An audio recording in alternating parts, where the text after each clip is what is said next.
자, 그래서 지난 영상에서는 G와 오메가의 세제곱근을 이렇게 각각 구해봤을 때 여기 G도 3가지가 나오고 오메가도 3가지가 나온다. 자, 요거를 이제 그림으로 조금 그려보면 어떻게 되냐면,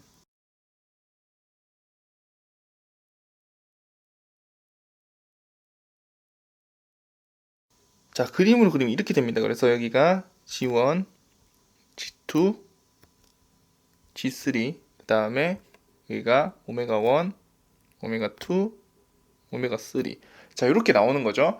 그러면 여기서 그 다음에 해볼 수 있는 것들은 이제 여기 이 3가지 근과 그다음 여기 있는 3가지 근을 이것저것 해서 막 빼기를 해볼 수 있겠죠. 그래서 빼기를 해보면 여러 가지 경우의 수가 있겠죠. 뭐 예를 들자면 G1 빼기 오메가 1, G1 빼기 오메가 2, G1 빼기 오메가 3 이런 조합도 있을 수 있고, G2 빼기 오메가 1, G2 빼기 오메가 2, 그 다음에 G2 빼기 오메가 3. 자, 이런 조합도 나올 수 있고, G3 빼기 오메가 1, G3 빼기 오메가 2, G3 빼기 오메가 3. 자, 이렇게 해서 총 9가지 경우의 수가 나올 수가 있습니다.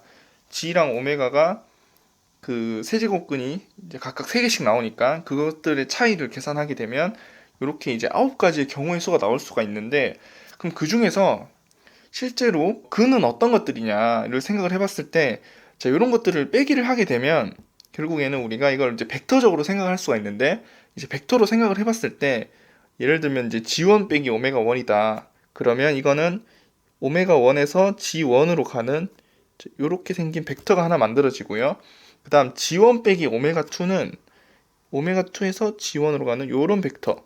그 다음에 G1 빼기 오메가 3는 오메가 3에서 G1 방향으로 가는 이렇게 생긴 이런 벡터가 만들어지는 거죠. 그래서 이렇게 벡터들을 다 생각을 해봤을 때 결국에는 남는 게 뭐냐?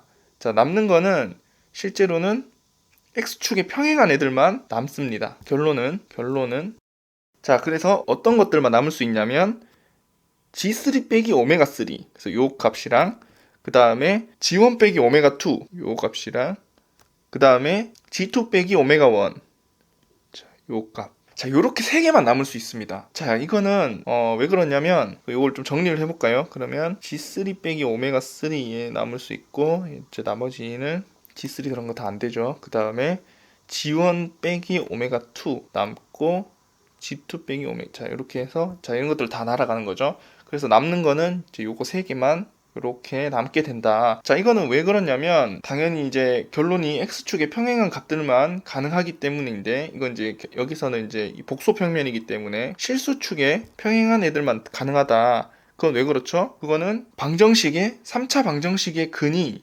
앞에서 이 3차 방정식의 근이 서로 다른 세 실근이 나와야 되고, 그 서로 다른 세 실근이 지금 이렇게 이제 그래프로 이렇게 나온다는 걸 우리가 확인을 했죠. 그렇게 봤을 때 이 값이 제일 작은 애가 얘가 이제 사인 1도가 되고, 그 다음에 양수에서 여기 값이 하나 있죠. 자, 여기 하나 있고, 그 다음 음수일 때 값이 좀 큰 게 하나가 있어요. 자, 이렇게 세 개가 나오는데, 그게 결국에는 이렇게 복소 평면의 벡터로 생각을 해봤을 때, 요 부분이 사인 1도가 되는 거고요. 그 다음 양수 쪽에서 값이 조금 큰 게 요거 있었죠. 요게 G1 빼기 오메가 2가 그것이고, 그 다음 음수 쪽에서 하나 값이 나오는 거 있죠. 그 음수로 나오는 게 바로 요거입니다. G2 빼기 오메가 1. 그래서 왼쪽 방향으로 얘는 향하고 있죠.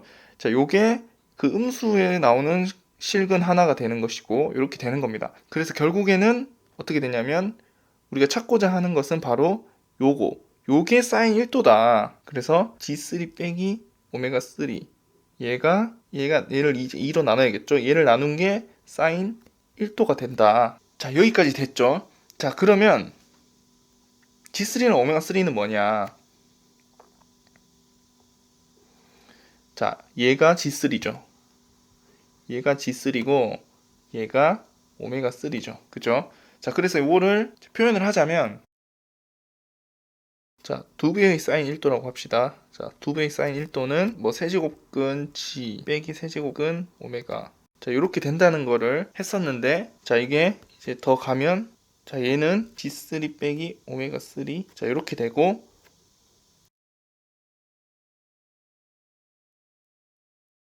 얘를 조금 이동을 시키면, 이렇게 요쯤으로 이동해서, 자, 이렇게 된다. 자, 여기까지 나왔죠. 근데 우리가 자, 요거를 생각을 해봐야 될 게 이 세제곱근에 대해서 좀 생각을 해봐야 되는데 이 세제곱근을 우리가 사용을 하려면 어떤 문제가 있냐?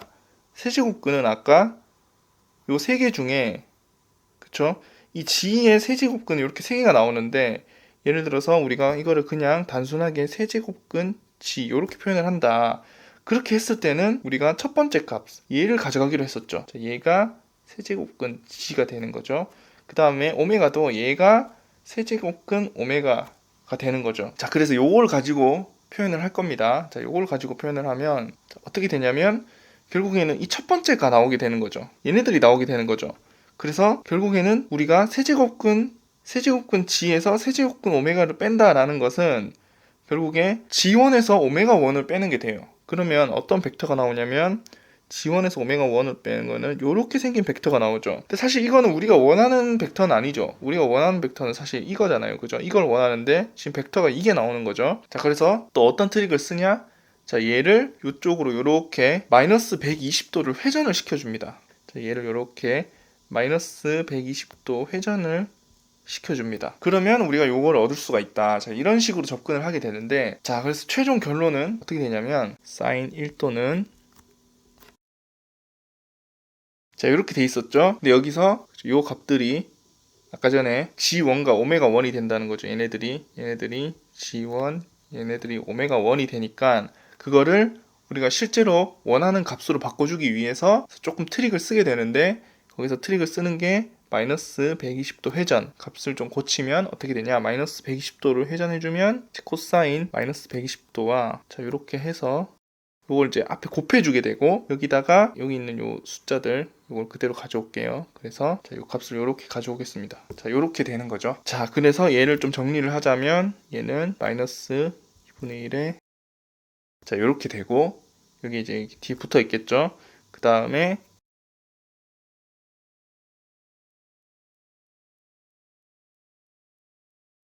이렇게 됩니다.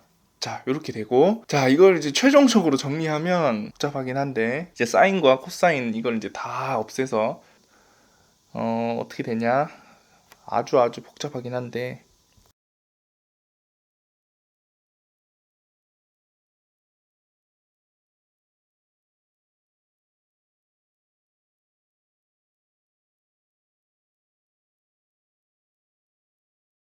자, 이렇게 해서 우리가 사인 1도를 계산할 수가 있습니다. 자, 이걸 이제 루트 세제곱근과 제곱근 안에 넣으면 되는데 너무 복잡해지기 때문에 거기까지는 하지 않고 여기까지만 하도록 하겠습니다.